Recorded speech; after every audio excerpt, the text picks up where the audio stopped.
Hi everyone, welcome to another Inside Yacht Review. This is the brief roundup, as always, of the three boats that we have for you this week.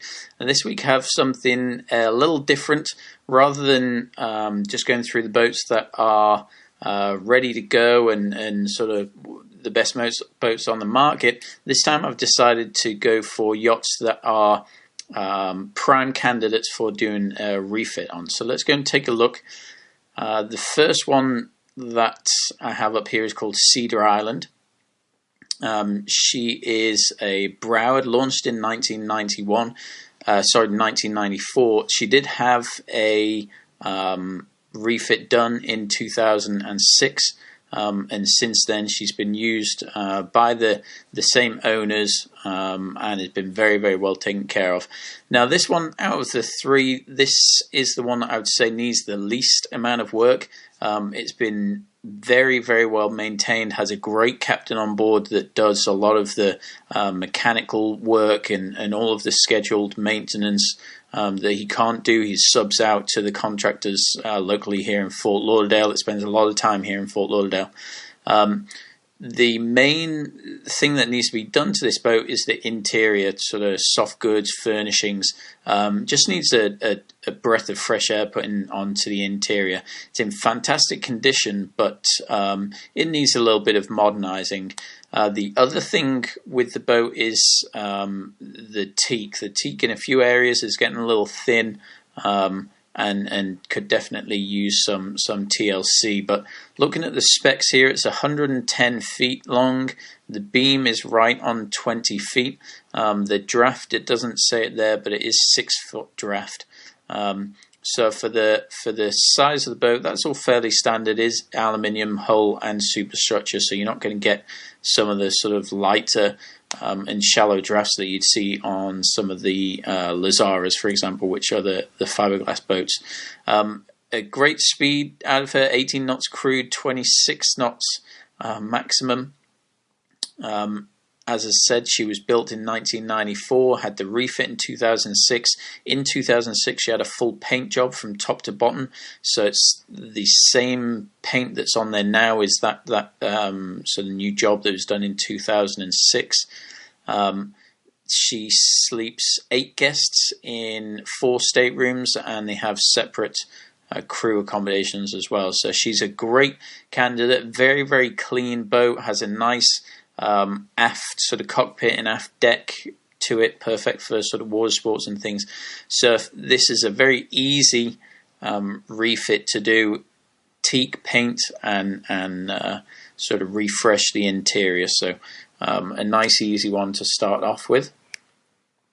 Second is watercolors, and this is a Trinity. She's had a very colourful past.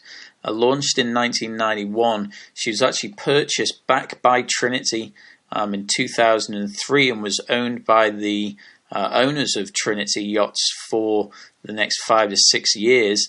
And when they first got her, they did a huge refit. Over the sort of period from 2003 through to 2008, she's had a completely new interior, had the whole main deck stripped back, has had a new country kitchen style fitted up forwards, which used to be a formal dining room and a crew mess. Now she's starting to look a little bit tired. Definitely is in need of a good refit. Again, mechanically, she's pretty sound. Has had a lot of work done to the air conditioning recently. The generator's mains have been serviced, but definitely needs a paint job. Needs a bit of TLC to the sun deck.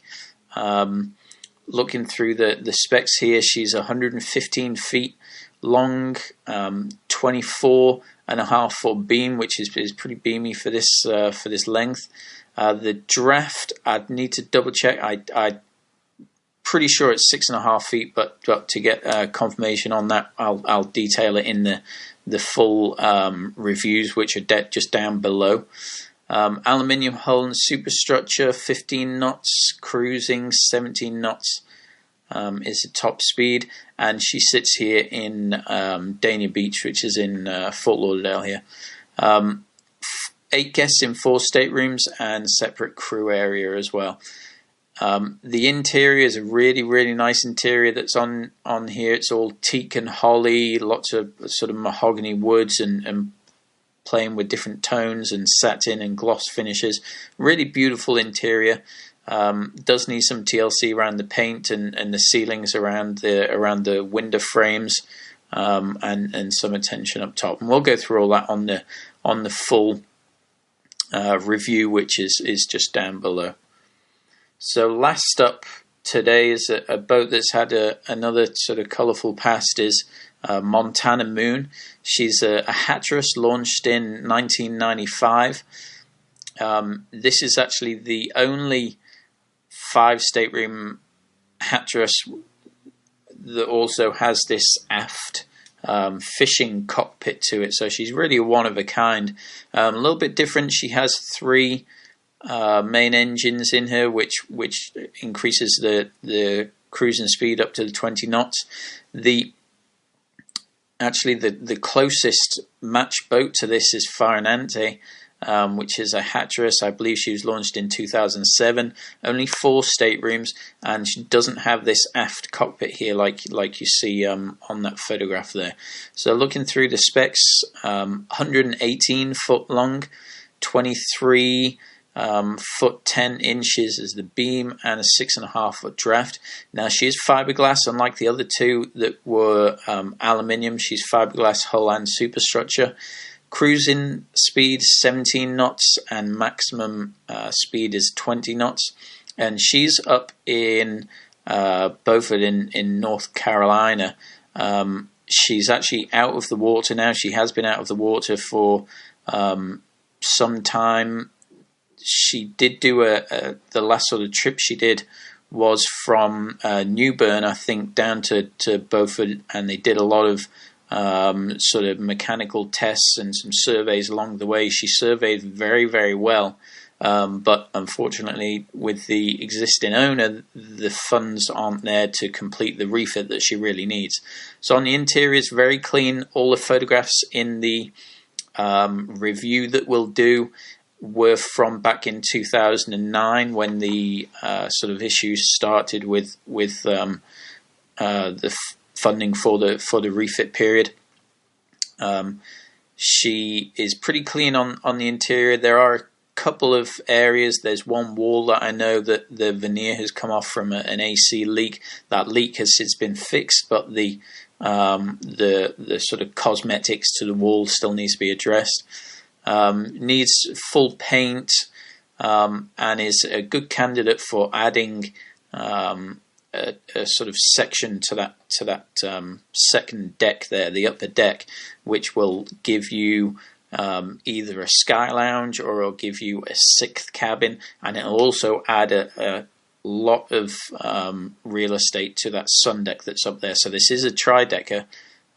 So fantastic opportunity to get something, put your own touch to the interior, and also add a lot of volume to the boat. So really nice option here. As I said, it's the only one with this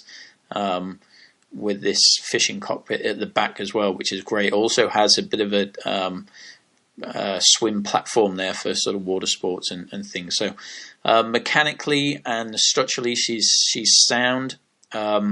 I've been told by sort of different surveyors that have been involved with this along the way that there's no delaminating issues with the hull, but she does need a full paint job, and does need some sort of attention to the interior. So that's what we have for you today. As I said earlier, the full reviews are just below here. Click on any of those. In fact, I'll put them up here to the side of me, and you can click on any of those links direct in this window here. I do these reviews every week. I have full yacht packs on all of these boats that I do the reviews on. The yacht pack goes through all of the specifications and the details. I'll put in there some pricing analysis information and have all that ready to go and ready to email to you right away. So if you'd like to have a quick notification sent to you when the latest reviews are up, telling you sort of great opportunities like this, then fill out the Be the First to Know opt-in, and I'll send you a quick email when I upload these new reviews. So thanks for joining me again today, and I'll see you in the full-length reviews. Thanks.